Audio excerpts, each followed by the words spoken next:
नमस्कार हजुरहरु सम्पूर्णलाई यस युट्युब च्यानलमा स्वागत छ। यहाँ हामी स्टेप बाइ स्टेप गरेर अंग्रेजी सिक्ने छौं।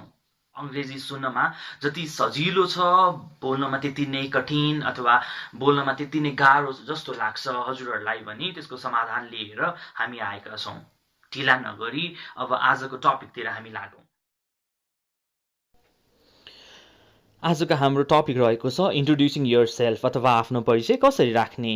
सुरुमा हजुरले हेलो गुड मर्निङ अथवा हेलो गुड आफ्टरनुन बाट सुरु गर्न सक्नुहुन्छ। त्यसपछि हजुरको नाम भन्न सकिन्छ। हजुरको नाम भन्ने तरिका दुई किसिमले गर्न सक्नुहुन्छ। My name is Sandesh Rai अथवा आई एम सन्देश राई। हजुरले आई एम भने पनि भयो अथवा माई नेम इज भने पनि भयो है, तर दिस इजको प्रयोग नगर्नुहोला, यो चाहिँ त्यति फर्मल मानिँदैन। त्यसपछि हजुरहरू कहाँबाट आउनुभएको छ अथवा कहाँबाट हुनुहुन्छ। हजुरहरूको जन्मस्थान भन्न सक्नुहुन्छ। आई एम फ्रम खोटाङ, म खोटाङबाट हुँ।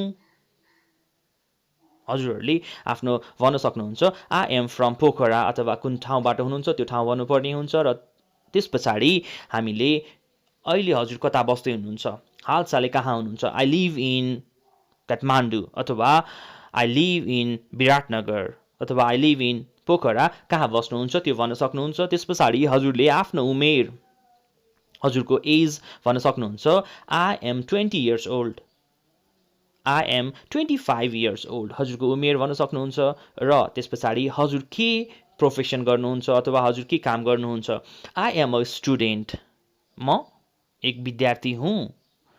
अथवा आई एम अ टिचर अथवा I am a businessman, I am housewife, हजुरहरू जे काम गर्नुहुन्छ त्यो भन्न सक्नुहुन्छ। र अन्त्यमा it's nice to meet you, हजुरलाई भेटेर खुसी लाग्यो,